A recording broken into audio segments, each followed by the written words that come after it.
Mi nombre es Ana Larisa Gutiérrez Macías y les voy a presentar esta exposición sobre el artículo 27 de la Constitución Política de los Estados Unidos Mexicanos y artículos del 1 al 40 de la Ley Agraria. Pertenezco al grupo 321 de la carrera de Agronomía de la Universidad de La Salle. Índice.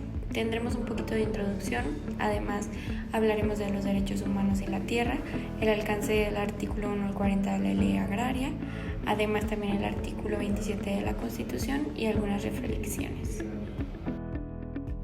Introducción. El artículo 27 es la base del derecho agrario en México.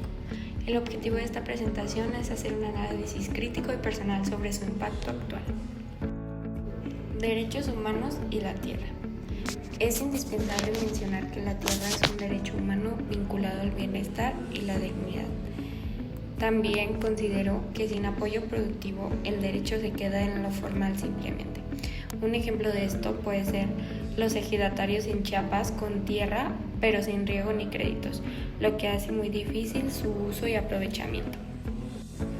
Por otro lado, pienso que el derecho a la tierra debe complementarse con acceso a tecnología, infraestructura de riego, financiamiento justo, mercados estables.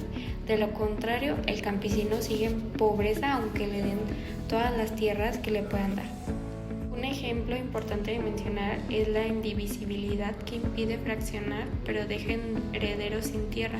Pienso que la asamblea es democrática en teoría pero manipulada en la práctica. Me parece que los principios deberían actualizarse.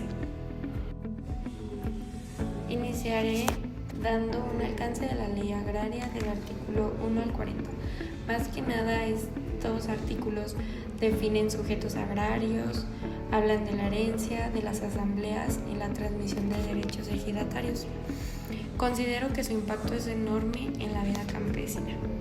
También pienso que este protege al ejidatario pero limita mucho a la modernización agrícola.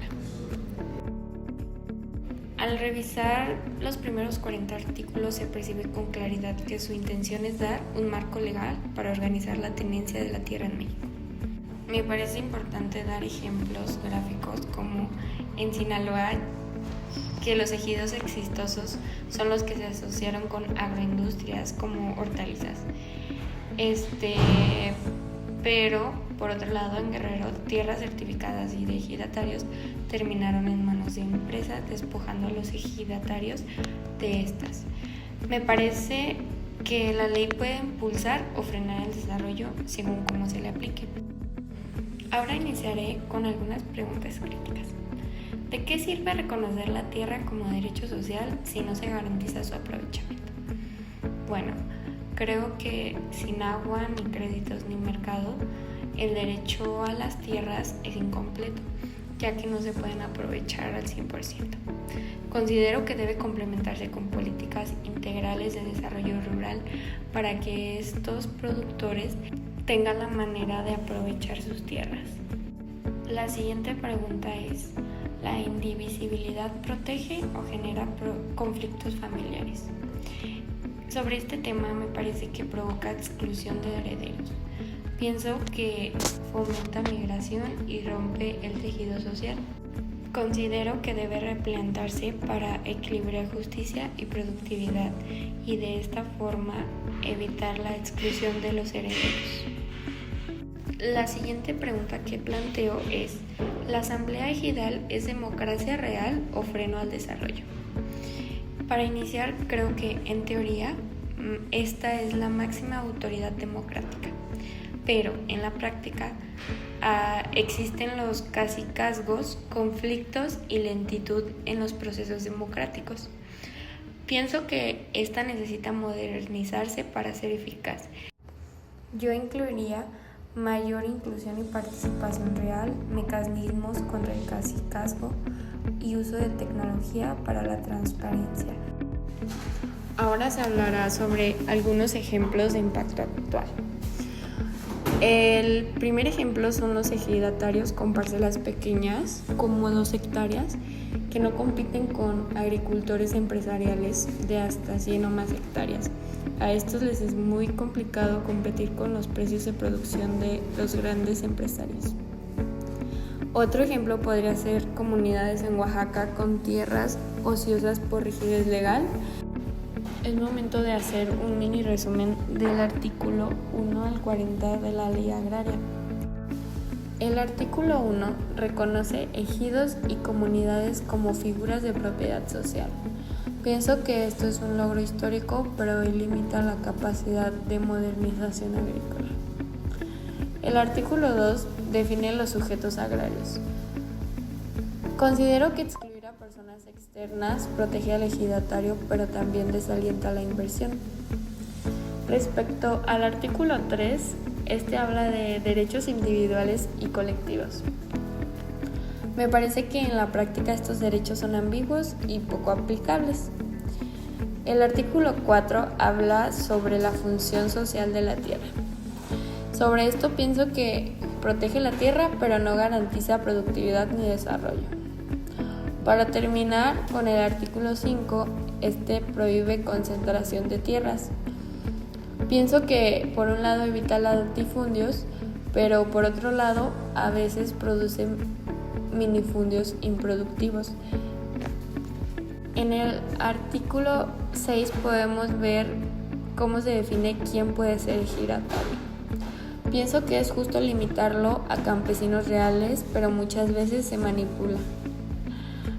En el artículo 7 vemos los procedimientos para otorgar calidad de ejidatario. Para esto yo considero que debería ser más ágil para dar certeza rápida y no perder tanto tiempo. En el artículo 8 se habla sobre el reconocimiento de avecindados. Me parece positivo, aunque muchas veces solo quedan como mano de obra sin acceso a derechos reales.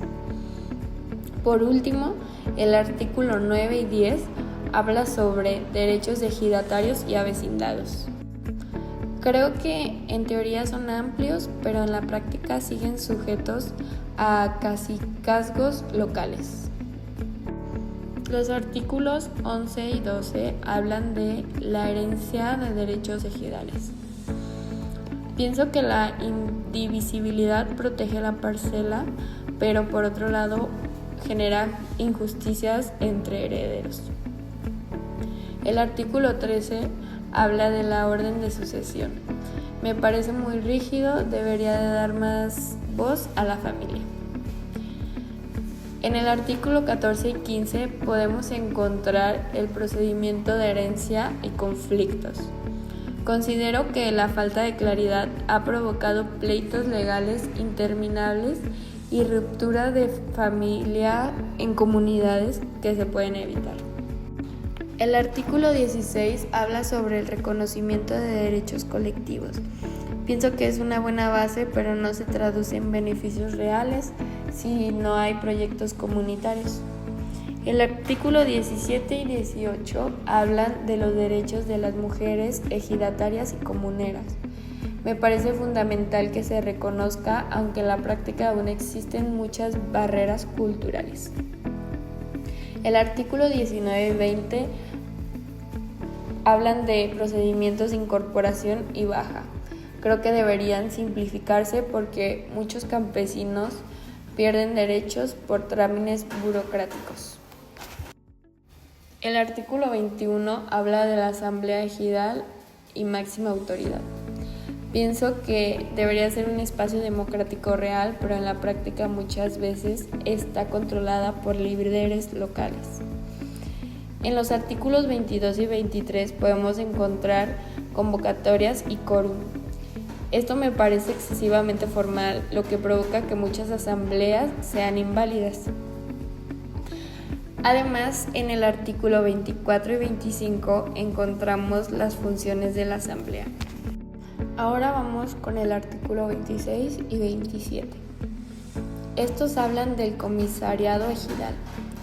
Pienso que debería funcionar como órgano transparente, pero en muchos casos, y es en la mayoría de las ocasiones, solo reproduce cacicazgos. Por otro lado, el artículo 28 y 29 hablan sobre Consejo de Vigilancia. Me parece positivo que este exista, aunque rara vez cumple su papel real de fiscalización. Por otro lado, en el artículo 30 podemos encontrar responsabilidades y sanciones. Considero que pocas veces se aplican, lo que puede generar impunidad dentro de los órganos ejidales. Sería muy bueno que este artículo realmente se respete y se cumpla para que no exista la impunidad dentro de los órganos ejidales. De esta forma funcionaría todo de mejor manera. En el artículo 36 encontramos reglas de explotación de recursos. Pienso que muchas veces no se aplican ni se supervisan, generando desperdicio o subutilización. En el artículo 37 encontramos aprovechamiento de recursos naturales. Me parece que debería orientarse a la productividad y sustentabilidad real. Artículo 38. Arrendamiento de parcelas. Considero que la ley lo limita demasiado, frenando inversión y desarrollo. En el artículo 39 encontramos asociaciones de ejidatarios. Pienso que deberían ser más libres y claras para generar oportunidades de crecimiento. Y por último, en el artículo 40 está la participación de terceros y me parece excesiva la restricción de proyectos productivos y modernización. Ahora daré una reflexión personal como universitaria. Al estudiar esta carrera en agronomía, pienso que estas normas fueron históricamente justas. Me parece que hoy se han quedado cortas frente a la globalización agrícola. Sin embargo, considero que la tierra debe seguir siendo social, pero con más libertad. Pienso que nuestra tarea como futuros agrónomos es proponer soluciones técnicas, promover proyectos sustentables, dar valor agregado a la producción y considero que el marco legal debe dialogar con la realidad productiva. Ahora seguiré con una crítica general de la ley agraria. Personalmente pienso que protege, pero esta estanca. Me parece que su burocracia desalienta la inversión y considero que debería ser más flexible y justa a la vez. Con estos denunciados me refiero a que la ley agraria, estos artículos que revisé, tienen muchos pros, pero algunos otros muchos contras. Si yo podría agregar algo es que sea más fácil de entender y de utilizar. He dado algunas propuestas de mejora y son las siguientes. Modernizar principios sin perder el carácter social. Simplificar procesos de asamblea y herencia. Abrir espacio a asociaciones productivas bajo reglas claras. Y por último, considero que el futuro del agro depende de estas reformas, por lo que se debería de cuidar y mantener para que todos los ejidatarios puedan seguir gozando de sus tierras, pero con una mayor flexibilidad. Si en la ley agraria se simplifican los procesos, sería más fácil para todos los productores realizar algunos créditos o poder producir de una mejor manera. Sin embargo, en la actualidad esto se les complica. Respecto a la modernización, creo que debe de ir de la mano del carácter social. Por último, tengo mis conclusiones. El artículo 27 y la ley agraria fueron un logro histórico. Pienso que hoy deben actualizarse frente a nuevos retos. Considero que la justicia social debe ir de la mano de la productividad. La tierra debe de ser para quien la trabaja y ese siempre va a ser el enunciado clave de los ejidatarios. Me parece que también debe garantizar una vida digna y competitiva. Como universitaria de agronomía, pienso que nuestro papel es proponer soluciones para que el campo mexicano sea justo y moderno. Por otro lado, creo que la mayoría de los agrónomos estudiantes y los que actualmente ya son productores se enfocan únicamente en producir y dejamos de lado esta área del derecho agrario. Dejamos de pensar en el carácter social y en la parte humana de nuestra carrera, basándonos únicamente en producciones extensivas grandes con productores gigantes.